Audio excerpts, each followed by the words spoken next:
نبی علیہ السلام نے فرمایا کہ ابو ذر وہ احد پہاڑ دیکھ رہے ہو؟ تو کہتے ہیں میں نے احد پہاڑ کی طرف دیکھا اور میں یہ سوچ رہا تھا کہ ابھی مجھے آپ کسی کام کے سلسلے میں وہاں بھیجیں گے، دن کا وقت تھا، تو میں اپنے ذہن میں یہ اندازہ لگانا شروع کر دیا کہ کوئی کام بتائیں گے تو میں یہ پہنچ کے واپس کتنی دیر میں آؤں گا.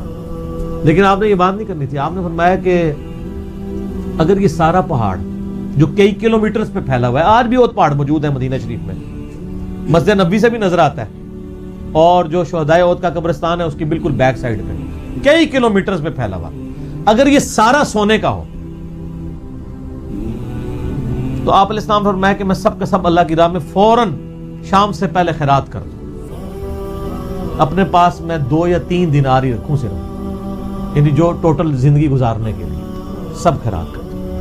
اب مجھے بتائیں جن لوگوں نے، یہ ابو ذر غفاری راوی، جن لوگوں نے یہ حدیثیں حضور سے سنی ہوئی تھی، جب وہ یہ دیکھتے تھے کہ رومن اور پرشین امپائر کے گرنے کے بعد جب مسلمانوں کے پاس خزانے آئے ہیں اور حضرت عثمان کے دور میں لوگوں کے لاکھوں روپے آج کے وظیفے لگ گئے ہیں گھر بیٹھے، وہ بھی انہی عیاشیوں میں پڑ گئے ہیں، تو ان کو یہ چیزیں ہضم نہیں ہوتی تھی. تو یہ شام ہجرت کر گئے تھے. نبی علیہ السلام نے پہلے ہی کہا تھا،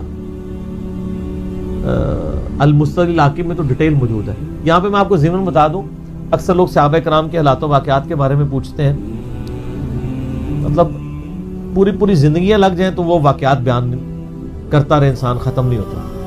اس پھر آپ کو حاکم میں ملے گا. نبی علیہ السلام فرمایا کہ عنقریب تمہیں مدینے سے نکال دیا جائے گا، شام چلے جاؤ گے وہاں سے بھی نکال دیا جائے گا.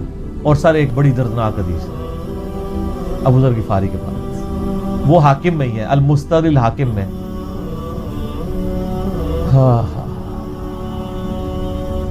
غزوہ تبوک آپ کو پتا ہے ایک ایسا غزوہ تھا جس میں جو شرکت نہیں کرے گا وہ منافق ڈکلیئر ہوگا. قرآن میں فتویٰ آ گیا تھا. اس سے پہلے کبھی نفیر عام نہیں تھی، یہ پہلا اور آخری موقع تھا، کیونکہ رومن امپائر سے ٹکرانا تھا، سپر پاور تھی دنیا کی، 1.5 لاکھ کی فوج لے کے کیسرے روم بارڈر پہ آ گیا تھا عرب کے. تو نبی علیہ السلام نے اناؤنسمنٹ کی کہ بھئی اب سب نے جانا ہے، جو نہیں جائے گا منافق شمار ہوگا، الا یہ کہ کسی کے پاس ریسورسز نہ ہو، یا کوئی مریض ہو، یا کوئی عورت ہو، یا کوئی معذور ہو.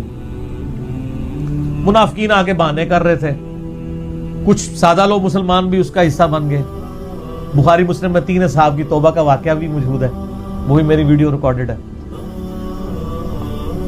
تو کعب بن مالک کی رضی اللہ تعالیٰ عنہ علیہ السلام، کچھ لوگ جو ہے وہ یعنی اپنے ان معاملات کی وجہ سے کچھ پیچھے بھی رہ گئے.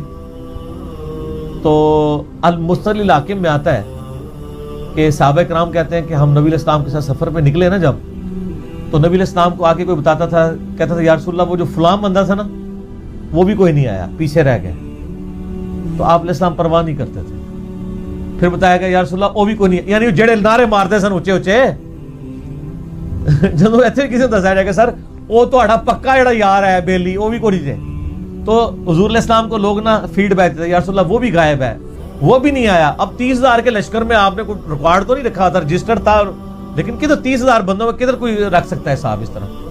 یا رسول اللہ وہ بھی رہ گیا، وہ بھی. تو حضور علیہ السلام کہتے ٹھیک.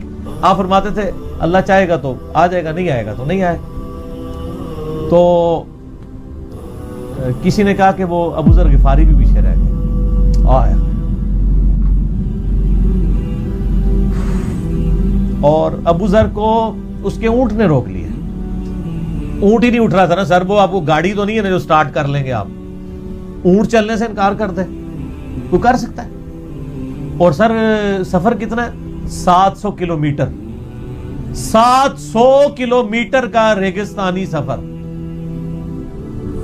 آج کے دور میں بھی کرنا مشکل ہے. سائیکل پہ نہیں آپ کر سکتے، پیدل تو آپ سوچ بھی نہیں سکتے. اونٹ کے بغیر کیسے ہو سکتا ہے؟ جس میں آپ کو اونٹ اس لیے بھی ضروری ہے کہ اس کے اوپر آپ نے سامان لادنا ہے. پانی نہیں راستے میں پینا. ریگستان میں تو کئی کلومیٹر تک کچھ بھی نہیں ہوتا، بھوکے پیاسے مریں گے. پھر آپ قافلے سے بھی جدا ہیں. تو ابو ذر غفاری کوشش کرتے رہے کس طریقے اونٹ، اسی دوران قافلہ نکل گیا آگے، تو وہ اونٹ اٹھا ہی نہیں ہے. تو حضرت ابو ذر غفاری نے اپنا سامان اپنی پیٹھ پہ لاد لیا، پیدل چل پڑے ریگستانی سفر میں. حاکم کی روایت ہے کہ ہم نے دیکھا دور سے ایک اکیلا شخص آ رہا ہے جس کی پیٹھ کے اوپر بورا لدا ہوا ہے. تو نبی علیہ السلام کی آپ محبت دیکھیں، آپ نے فرمایا کہ تو ابو ذر ہو جا، یعنی جو آنے والا شخص ہے تو ابو ذر ہو، یعنی حضور نے خواہش کا اظہار کیا. آپ کو نظر تو نہیں آ رہا تھا یہ کون آ رہا ہے، آپ کی محبت، آپ کو پتا تھا ابو ذر غفاری نہیں رہ سکتا پیچھے. تو صحابہ کہتے ہیں آپ نے فرمایا تو ابو ذر ہو جا، تو صحابہ کہتے ہیں تھوڑی دیر بعد جب وہ قریب آئے تو ہم نے پہچان لیا ابو ذر غفاری ہیں. تو جب ہم نے پہچان لیا نا تو حضور علیہ السلام نے ان کے پہنچنے سے پہلے آپ نے فرمایا ابو ذر کو دیکھو اکیلا آ رہا ہے، اکیلے ہی دنیا سے جائے گا اور قیامت دن بھی اکیلا اٹھایا جائے گا. دنیا سے کیا کہہ رہے گے. صحیح بخاری میں آتا ہے کہ حضرت عثمان غنی رضی اللہ عنہ کے دور میں چکے، یہ اس حدیث کا بھی کچھ حصہ باقی ہے، میں بعد میں بیان کروں، پہلے میں اس کو کنکلوڈ کر لوں کہ صحیح بخاری میں آتا ہے کہ حضرت ابو ذر غفاری شام چلے گئے تھے، وہاں پہ چونکہ گورنر تھے حضرت معاویہ رضی اللہ تعالیٰ عنہ. وہ قرآن کی جو سورہ توبہ کی آیات ہے نا کہ جو لوگ سونا اور چاندی جوڑ کے رکھتے ہیں یہ گرم کر کے ان کی پیٹھوں پہ، ان کے ماتھے کے اوپر لگایا جائے گا قیامت والے دن. تو وہ یہ آیت پڑھا کرتے تھے اور حضرت معاویہ سے ان کا جھگڑا رہتا تھا کہ تم لوگ جو یہ مال جوڑ رہے ہو نا اور یہ اتنے خزانے تم لوگوں نے بنا لیے ہیں، یہ نبی علیہ السلام کی تعلیمات کے خلاف ہے. تو حضرت معاویہ کہتے تھے یہ تو اہل کتاب کے بارے میں آیات نازل ہوئی ہیں، تو وہ کہتے تھے نہیں یہ سب کے بارے میں ہے. اب شرعی حکم یہ ہے کہ مال آپ جوڑ سکتے ہیں اگر آپ زکوٰۃ دے رہے ہیں، لیکن یہ پسندیدہ نہیں ہے، طریقہ نبوت یہ نہیں ہے. نبی علیہ السلام نہیں جوڑ سکتے تھے، پوری زندگی زکوٰۃ دینے کی نوبت نہیں آئی ہے، حالانکہ خمس ملتا تھا، خیرات کرتے تھے. ابو ذر غفاری کا جھگڑا یہ تھا کہ تم تو نبی کے اصحاب ہو، تم لوگوں کو یہ زیب ہی نہیں دیتا کہ تم لوگ اس طرح کے محلات میں رہو اور اس طرح مال جوڑو. تو اب چونکہ سینئر صحابی تھے، ان کو ہاتھ ڈالنا بھی آسان نہیں تھا. پھر نبی علیہ السلام نے فرمایا ہو کہ اس سے زیادہ سچا انسان ہی کوئی نہیں. تو حضرت معاویہ نے خط لکھا حضرت عثمان کو کہ جی اس بندے سے میری جان چھڑائے نا، اس کو آپ واپس بلائیں. حضرت معاویہ نے